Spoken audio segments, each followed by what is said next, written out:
اور شان اولیاء بیان کرنا یہ کوئی صرف قصے یا کہانیاں نہیں ہیں۔ اللہ تعالیٰ کے پاک کلام نے، قرآن پاک نے مختلف موضوعات پر اپنے ولیوں کا تذکرہ قرآن مقدس میں فرمایا ہے۔ قرآن مقدس میں اللہ کے ولیوں کے قرب سے برکتیں حاصل کرنے کا ذکر بھی ہے۔ قرآن پاک میں اللہ کے ولیوں کا ذکر کرنے کی ترغیب دینا کہ ان کا ذکر کرنا چاہیے، یہ موضوع بھی ہے۔ قرآن مقدس میں اللہ کے ولیوں کے مزارات بنانے کا حکم بھی موجود ہے۔ قرآن پاک میں اللہ کے ولیوں کی طاقتوں کا بیان کرنا، ان کی کرامات کا بیان کرنا یہ بھی موجود ہے۔ اس کا مطلب ہے کہ اولیاء کرام کی شان، ان کی صفات بیان کرنا یہ سب سے پہلے اللہ کا طریقہ ہے۔ ولی ہوتا کون ہے؟ ولی کا معنی ہے مددگار، دوست، اور عمومی اصطلاح میں ولی اس کو کہا جاتا ہے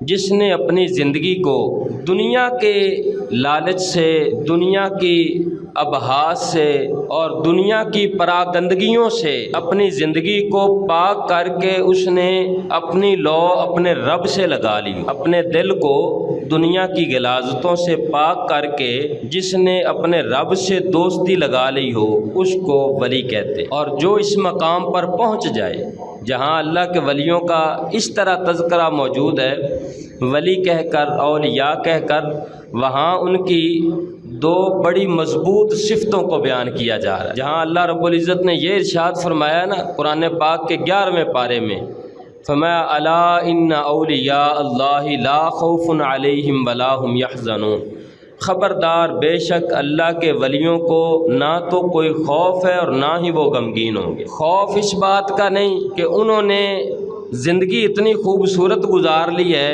دنیا کا انہیں کوئی دکھ ہے ہی نہیں، نہ دنیا کے انہیں کوئی لالچ ہے، نہ دنیا سے انہیں کوئی سروکار ہے، آخرت میں اپنے مستقبل کا بھی کوئی خوف نہیں۔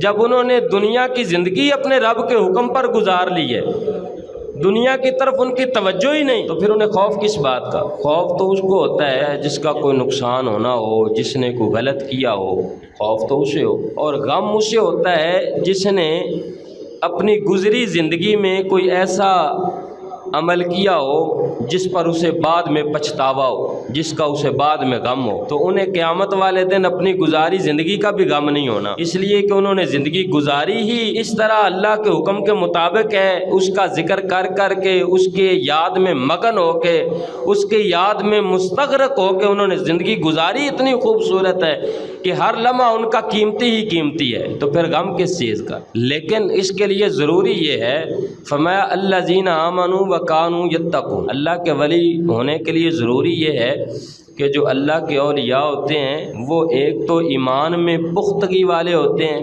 صحیح ایمان لانے والے اور پرہیزگار ہوتے ہیں۔ اس کے لیے یہ چیزیں ضروری ہیں۔